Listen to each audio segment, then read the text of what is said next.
हाँ, तो बच्चों फर्स्ट थ्योरम तो ये कहती है, जो अभी हमने कहा करी, अभी पूरा करा जो, कि अगर आप सेंटर से जो लाइन ड्रॉ कर रहे हैं, अगर वो लाइन कॉर्ड को बाइसेक्ट कर रही है, कॉर्ड को क्या कर रही है, बाइसेक्ट कर रही है, तो फिर वो जो लाइन है वो परपेंडिकुलर भी होगी कॉर्ड के। यही तो पढ़ा बच्चों हमने, बोलिए हाँ के ना। Yes sir. सेकंड पॉइंट ये है बच्चों कि अगर आप सेंटर से कोई लाइन ड्रॉ कर रहे हैं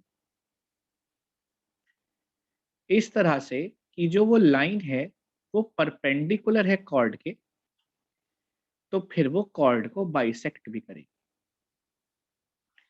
देखिए डिफरेंस क्या है, पहले कॉर्ड बाइसेक्ट मिलता है, फिर लाइन जो है वो परपेंडिकुलर मिलती है कॉर्ड की। इसमें डिफरेंस उल्टा क्या है कि पहले लाइन परपेंडिकुलर है कॉर्ड के, फिर बाइसेक्ट हो रही है। इसे कहते हैं कन्वर्स। कि पहले ये प्रूफ करा कि अगर कॉर्ड बाइसेक्ट होता है तो लाइन परपेंडिकुलर है, अब ये प्रूफ कर रहे हैं कि अगर लाइन परपेंडिकुलर है तो कॉर्ड बाइसेक्ट करेगा। देखिए इसको डायरेक्टली समझ लेते हैं कि सपोज करिए ये हमारा एक कॉर्ड है, सी डी कॉर्ड, और सेंटर से हमने एक लाइन ड्रॉ करी है इस तरह से कि ये परपेंडिकुलर है ओ ई परपेंडिकुलर है सी डी के, ये गिवन है। अगर आपने ध्यान दिया हो तो इससे पहली वाली कंडीशन में हमें गिवन ये था कि AD जो है वो AB के इक्वल है, AD AB के इक्वल है, AD और DB इक्वल थी, ये कंडीशन थी पहले। समझ आया बच्चों की नहीं आया? Yes sir. इसमें क्या है ना, और इसमें क्या गिवन है, इसमें गिवन है कि ये परपेंडिकुलर। हमें प्रूफ करके ये दिखाना है कि जो CE है वो ED के इक्वल है। अब बहुत आसान है, कोई इसमें कोई रॉकेट साइंस नहीं है, कुछ नहीं, डायरेक्टली भी समझ सकते हैं अगर आप समझना चाहें। देखिए किस तरह से, सबसे पहले दोनों रेडियस ज्वाइन कर लेते हैं, ये वाली और ये वाली, ये भी रेडियस है, ये भी रेडियस है, ये 90 और ये 90 और ये साइड कॉमन है। बोलिए हाँ के ना। देखिए OC और CD यस OD सर। तो इक्वल हो जाएंगी, OD मैं डायरेक्टली बता रहा हूँ, ऐसी प्रूफ नहीं करके दिखा रहा। OC और OD तो इक्वल हो जाएंगी, रेडियस है सेम सर्कल की।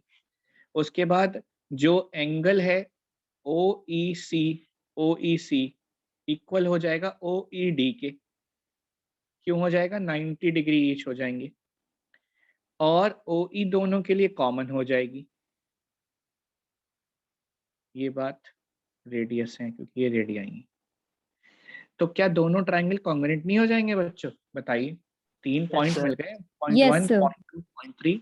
फर्स्ट पॉइंट मिला OC OD के इक्वल है। क्यों इक्वल है? ओ भाई दोनों ये रेडियस है। अच्छा, OE कॉमन है और CE जो है वो ED के इक्वल है, तो इसका मतलब दोनों ट्रायंगल तो कॉन्ग्रुएंट हो गए। यानी हम कह सकते हैं कि जो ट्रायंगल OEC बना है कॉन्ग्रुएंट है वो तो किसके? OED के, ओईडी। है ना। और पोस्टुलेट कौन सा लगाएंगे? आरएचएस। RHS। कैसे भाई? 90 के सामने वाला हाइपोटेनियस होता है कि नहीं होता है बच्चों? Yes sir. है ना, और एक साइड कॉमन मिली और एक 90 डिग्री मिला, इसलिए RHS। और जब ये दोनों ट्रायंगल कॉन्ग्रुएंट हैं तो CPCTC से CE जो है वो ED के इक्वल हो जाएगा। ये लीजिए। अब इसके लिए जब हम एग्जाम में या एक टेस्ट में जब हम रीजन यूज करेंगे, क्वेश्चंस को जब सॉल्व करेंगे, तो हम रीजन किस तरह से लिखेंगे? सीधे सीधे लिखेंगे, perpendicular from the centre, perpendicular from the centre bisects the chord. कि जो परपेंडिकुलर आता है सेंटर से वो कॉर्ड को बाइसेक्ट करता है। बोलो बच्चों, समझ आई पॉइंट या नहीं है? यस सर, आ गया। कोई डाउट है किसी को तो पूछ लीजिए, अभी मैं दोबारा से एक्सप्लेन कर दूंगा।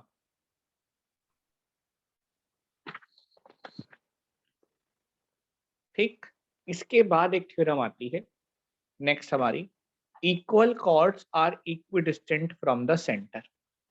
नेक्स्ट थ्योरम है हमारी, इसी में थर्ड है।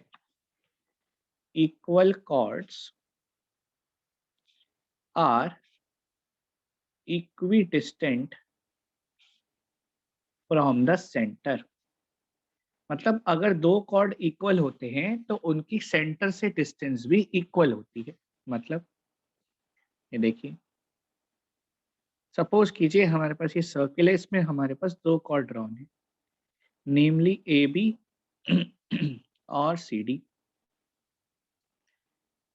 ठीक है, और मैं कह रहा हूं कि जो कॉर्ड ए बी है वो कॉर्ड सी डी के इक्वल है। A B is equal to C D, ये मैंने गिवन कर दिया बात। इक्वल कॉर्ड्स है ना, तो मैंने कॉर्ड को इक्वल दिखा दिया। अब प्रूफ ये करना है कि इनकी सेंटर से जो डिस्टेंस होगी, सपोज करिए ये सेंटर है, ये डिस्टेंस मान लीजिए ओपी है, परपेंडिकुलर डिस्टेंस होगी बच्चों, एवं कोई डिस्टेंस नहीं, परपेंडिकुलर डिस्टेंस। इस पॉइंट को ध्यान रखिएगा, और ये क्यू पॉइंट है। तो मुझे ये प्रूफ करके दिखाना है कि जो ओपी वाली डिस्टेंस है सेंटर से, ये इक्वल है ओ क्यू की। बोलिए समझ आया कि नहीं आया? Yes, sir. Yes. OP equal to O Q, ये डिस्टेंस मुझे दिखानी है इक्वल। तो ठीक है, बहुत आसान सा पॉइंट है। देखिए कैसे भाई, ये यहां से हम ज्वाइन करते हैं ओ ए, और यहां से ज्वाइन करते हैं ओ सी। देखिए ओ ए भी रेडियस है और ओ सी भी रेडियस है। बोलिए हाँ के ना? Yes, sir. अच्छा, अभी एक थ्योरम ये पढ़ी कि जब सेंटर से कोई परपेंडिकुलर ड्रॉप होता है कॉर्ड पर, तो वो कॉर्ड को बाइसेक्ट कर देता है। बोलिए हाँ के ना? Perpendicular from the centre bisects the chord. Perpendicular from the centre bisects the chord, ये बाइसेक्ट हो गया। और ये भी परपेंडिकुलर है ओ क्यू, ये भी कॉर्ड को बाइसेक्ट करेगा। अब सवाल उठता है कि कॉर्ड दोनों बाइसेक्ट हो गए, पर ये जो मैंने मार्किंग लगाई है ये तो एक जैसी मार्किंग है, यहाँ भी डबल मार्क, यहाँ भी डबल मार्क, यहाँ भी डबल मार्क, यहाँ भी। अरे ये कैसे? अरे ये इसलिए कि दोनों कॉर्ड बराबर हैं तो उनके हाफ भी तो बराबर होंगे। मैं ये कहता हूँ Yes, कि sir. दोनों कॉर्ड की वैल्यू 10 सेंटीमीटर है। फॉर एग्जाम्पल, जो हमारा पहला कॉर्ड है और जो सेकंड कॉर्ड है, दोनों 10 सेंटीमीटर के, ये दोनों की डिस्टेंस 10 सेंटीमीटर। तो बताइए ये 5 नहीं होगा क्या? ये 5 नहीं होगा, ये 5 नहीं जाएगा, ये 5 नहीं जाएगा। बोलिए। Yes, sir. इसलिए मैंने एक जैसी मार्किंग्स लगाई। अब मैं ये वाले ट्राइंगल और इस वाले ट्राइंगल को दोनों को कॉन्ग्रुएंट प्रूफ करूंगा। क्या मतलब? मैं प्रूफ करने जा रहा हूँ triangle O P A congruent triangle O Q C. अगर ये दोनों ट्राइंगल कॉन्ग्रुएंट हो जाएंगे तो C P C T C से ओ पी जो है वो ओ क्यू के इक्वल हो जाए। बोलिए बच्चों हाँ के ना? Yes, sir. Yes, sir. चलिए, तो पहला पॉइंट तो ये है कि ए पी जो है वो सी क्यू के इक्वल है। क्यों इक्वल है? क्योंकि जब कॉर्ड पूरा पूरा ए बी वाला कॉर्ड सी डी के इक्वल है तो उनके हाफ्स भी तो इक्वल होंगे। बोलो, जब पूरे पूरे कॉर्ड इक्वल हैं तो उनके Yes, sir. हाफ्स इक्वल नहीं होंगे क्या? जैसे पूरा कॉर्ड 10 है और ये भी 10 है तो उनके हाफ 5 5 5 5। सेकंड पॉइंट क्या लिखोगे? सेकंड पॉइंट लिखोगे कि जो ओ ए है और ओ सी है वो तो दोनों इक्वल हैं, रेडियस है सेम सर्किल की। तो O A equal O C radii of same circle. और थर्ड पॉइंट है, थर्ड पॉइंट क्या होगा? 90 डिग्री 90 डिग्री दिख रहा है, 90 degree angle O P A equal angle O Q C, 90 degree each. तो बताओ दोनों ट्राइंगल कॉन्ग्रुएंट नहीं हो गए? Triangle O P A congruent triangle O Q C, postulate बताओ किससे कॉन्ग्रुएंट होंगे? चलो देखो तुम बता पाओगे या नहीं। Sir, RHS. R H S, 90 hypotenuse side, correct. R H S, सबको क्लियर है ना आर एच एस से क्यों है? भाई आगे भी प्रूफ के क्वेश्चंस आएंगे इसलिए मैं करा रहा हूँ थोड़े थोड़े रिवाइज बार बार। इस एक्सरसाइज में भी आगे वाली 13th ए में प्रूफ के कुछ क्वेश्चंस हैं और कुछ नहीं कॉफी है। तो ये दोनों ट्राइंगल हमारे आरएचएस से कॉन्ग्रुएंट हो गए, तब आप सीपीसीटीसी से कह सकते हैं कि हाँ जी ओपी जो है वो ओ क्यू के इक्वल है सीपीसीटीसी से। तो ये बात प्रूफ हो गई कि जो कॉर्ड इक्वल होते हैं उनकी सेंटर से डिस्टेंस भी इक्वल होती है। इक्वी डिस्टेंस मतलब बराबर डिस्टेंस। बोलो बच्चों, थ्योरम क्लियर है कि नहीं है? Yes sir, clear. Yes sir. आज हमने बेसिकली 3 थ्योरम पढ़ी हैं। सबसे पहली क्या है? Line a line drawn from centre to bisect a chord. Line drawn from center to bisect a chord is perpendicular to the chord. कि जो लाइन सेंटर से ड्रॉ करी जाती है कॉर्ड को बाइसेक्ट करने के लिए वो परपेंडिकुलर होती है कॉर्ड से। जो पहला थ्योरम थी हमारी, इसको मैंने ऐसे भी समझाया था कि सेंटर से अगर आप कोई लाइन ड्रॉ करते हैं इस तरह से कि वो कॉर्ड को बाइसेक्ट कर रही है तो वो लाइन परपेंडिकुलर होगी कॉर्ड। दूसरी थ्योरम है सेंटर से अगर कोई लाइन आपने ड्रॉ करी और वो लाइन परपेंडिकुलर है कॉर्ड के तो वो कॉर्ड को बाइसेक्ट भी करेगी, यानी perpendicular from the centre bisects the chord. Perpendicular from the centre bisects the chord. और थर्ड थ्योरम अभी हमने समझी क्या? Equal chords are equidistant from the centre, यानी जो कॉर्ड कहां से, जो कॉर्ड इक्वल होते हैं वो सेंटर से भी क्या होते हैं? इक्वल होते हैं। सेंटर से उनकी डिस्टेंस भी इक्वल होती है। ये 3 थ्योरम हमने पढ़ी हैं बच्चों। और मेजर हमारी जो तीनों थ्योरम है ये वाली ही बेसिकली इन पे ही हमारी वर्किंग चलेगी जितने क्वेश्चंस हैं। और आज आप मार्क करिए अब इसमें एग्जाम्पल नंबर 4 बहुत इंपॉर्टेंट है। सबसे पहले example number 3 important, very important है।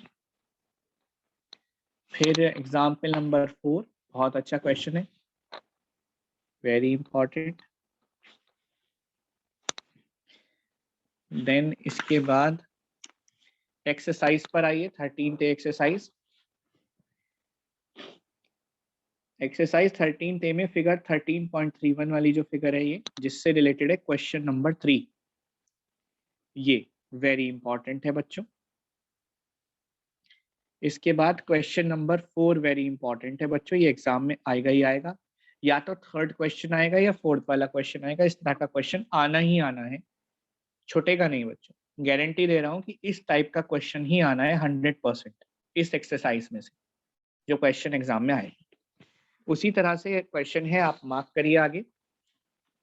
क्वेश्चन नंबर 9 है 13.34 फिगर का। कहाँ पर है 13.34 फिगर? ये वाली, हाँ, वेरी इंपॉर्टेंट है। इसी से 13.35 फिगर वाला क्वेश्चन जो है 10th क्वेश्चन, ये भी वेरी इंपॉर्टेंट है। इसी टाइप के क्वेश्चन है, जो थर्ड क्वेश्चन मैंने मार्क कराया, जो फोर्थ कराया, ये जो 9th है या 10th है, इसी लाइन में होंगे क्वेश्चन, इसी अलाइनमेंट में है, इससे अलग कुछ भी नहीं है। समझ रहे हैं बच्चों? सुन रहे हैं आप मेरी बात में क्या कह रहा हूँ? Yes, sir. Yes sir. Yes ये समझिए कि इन चारों में से ही, या जो एग्जाम्पल मैंने मार्क करे हैं, टोटल कितने हो गए? 2 2 4 और 1 5 5 6 हो गए, शायद 6 7 मान लीजिए। इन्हीं में से एग्जाम में आना है, बाकी इनमें से कुछ नहीं आना। ये कुछ भी नहीं आना। ये जो आप देख रहे हैं ना, ये फिर भी कराऊंगा मैं सब, जो आप कहेंगे कराऊंगा सब, ये सब वैल्यूज आपको कराऊंगा। हाँ शुभ बोलिए। सर एग्जांपल सर, थर्ड और एक बार फोर्थ ही है। एग्जांपल में से बता दीजिए। हाँ, एग्जाम्पल में से है एग्जाम्पल नंबर 3 और एग्जाम्पल नंबर 4, 3 और 4 बस। अब आप ये देख लीजिए, मैंने मार्क करा दिया है। इसके अलावा अगर एक आधा वैसे कुछ हुआ तो मैं मार्क करा दूंगा, लेकिन इन 4 क्वेश्चंस में से के अलावा 5वां क्वेश्चन कोई आएगा नहीं एग्जाम में इसमें से। सुन रहे हैं ना आप लोग? Yes, sir. Yes yes sir, third fourth ninth और 10th। हाँ, 3rd 4th 9th 10th। ज्यादातर इस एक्सरसाइज में से 3rd और 4th क्वेश्चन या 3rd क्वेश्चन, खासकर फोर्थ क्वेश्चन बहुत डिमांड में रहता है। फोर्थ क्वेश्चन सेक्शन ए में बहुत बार रिपीट हुआ है, बहुत बार।